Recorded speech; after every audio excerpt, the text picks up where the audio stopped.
Well, we made it to Friday the 22nd of May. Welcome to Ainsley News. Today we're talking where to from here, deflation, inflation and default. On Wednesday we wrote on the ways that governments can deal with the surging amounts of debt being accumulated, ironically saving the economy through fiscal stimulus. We talked of the three traditional means of strong growth repayment, inflation and default. Casey Research put out an article yesterday talking to this same topic and added a fourth yet farcical option and putting forward a different application of the default option. Let's hear their view and then discuss it a little bit. Earlier this month, Ken Rogoff proposed the Federal Reserve adopt deeply negative interest rates, maybe negative 5%.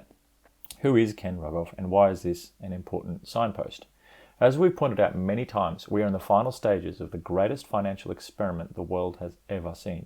A bankrupt government is trying to prop up a collapsing debt bubble using the central bank's money printer. Ken Rogoff is a prominent Harvard economist and former chief economist of the International Monetary Fund. He's authored several controversial publications, including The Curse of Cash, a step-by-step guide to eliminating cash from the economy, and this time it's different, a study of government debt crisis and their resolutions, going back 200 years. Now he's calling for deeply negative interest rates in a paper titled The Case for Deeply Negative Interest Rates. This is interesting because it demonstrates how deeply broken the financial system is. Here's what we mean. Only four ways out for the government. As you know, the US government is in deep debt, 25 trillion and counting. Now, there are several ways a government typically reduces its debt burden. First, by growing its way out. If the economy grows faster than the debt pile, over time the debt becomes less of a burden. The US grew its way out of its heavy World War II debt with strong economic growth through the late 40s, 50s and early 60s. Second, by inflating away the debt. Inflation erodes the debt burden because the government gets to repay its debts in watered-down dollars that aren't as valuable as the dollars it borrowed in the first place. It's effectively a default on the debt, but a very subtle one. The inflation of the 70s is an example. It reduced the government's debt burden after it borrowed heavily to finance the Vietnam War. A third way the government can reduce its debt burden is through austerity. In other words, by raising taxes and cutting government spending. This is unpopular politically, so in the government's current situation, a combination of option 1, growing its way out, and option 2, inflating the debt away, would be ideal. Then compounding can do its work for 20 years and the problem will be solved.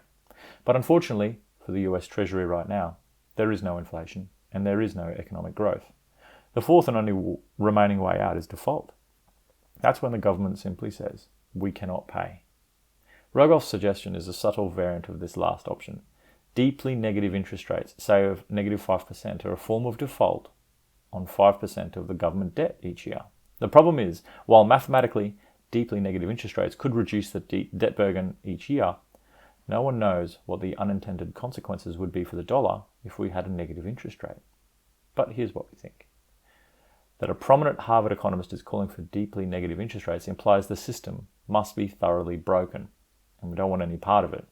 So I'm sitting on the sidelines in gold, waiting to see which of the various methods above the government chooses to reduce its debt burden and disappoint its creditors. Fed Chair Powell maintains that they are not looking to go negative, while also calling this as possibly the worst economic crisis in our lifetimes. However, as we discussed last week, the choice may be removed, and when we have deflation and positive real rates, zero rates, less negative inflation, puts real rates positive at a time when they desperately need to be low or negative. In other words, the market may force the Fed's hand, an inconceivable phenomenon of the world's reserve currency bonds yielding negative. Whilst this has become the norm for euro and Japanese bonds for some time now, this week the UK joined the negative yield party with the 3-year gilt auction seeing GBP 3.7 billion of negative yielding bonds sold.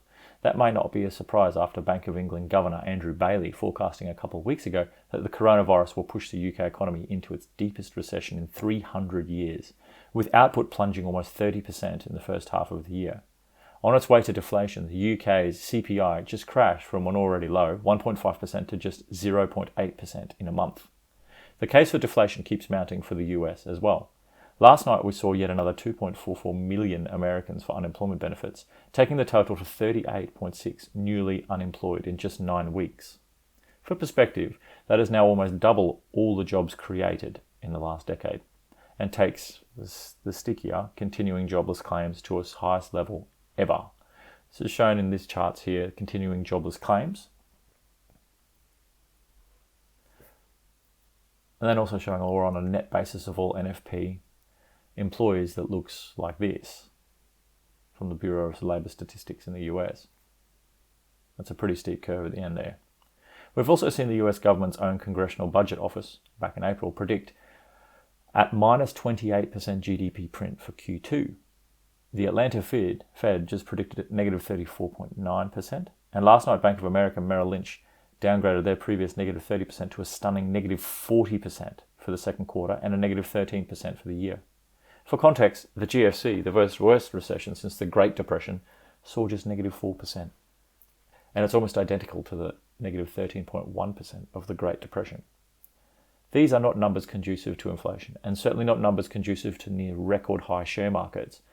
For a laugh, the following photo has been doing the social rounds for a while and speaks volumes to the complete disconnect before us. The Dow's best week since 1938, yet more than 16 million Americans have lost their jobs in 3 weeks. But what about inflation, you ask? That's where the central banks and government stimulus come in. The above tells us the economy is effectively shut. Jobless, nor corporates on their knees don't go spending or borrowing to expand. The massive and unprecedented amount of liquidity injected has literally had nowhere to go other than to only show in town and through US shares, as Fidelity International's Amit Lodha posts. As we start reopening, this liquidity will exit the financial markets and make its way into the real economy, for which the Fed intended this liquidity in the first place. Further, the true extent of the solvency problem will be apparent only once we reopen. Liquidity is under central bank control. However, solvency, the ability to pay off debt and interest cost, depends on the revenue and cash flow generation abilities of individual businesses once they exit this period, and where that efficacy of measures and the health of the transmission mechanism will really be visible. I think there is a high probability that we'll get a classic buy the rumour, sell the fact, reopening trade. This is a complex mess and one without precedent. Ultimately, some facts seem irrefutable. Yet this is a forced, sharp shutdown, not a gradual organic one, but it is much deeper than ever before, and almost no one thinks it will rebound to previous levels for years.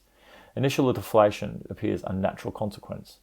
That could turn into a debt deflation insolvency crisis. Financial markets are buoyed by debt-fueled and currency-debasing liquidity injections against a backdrop of fundamentally and deeply weak economic realities.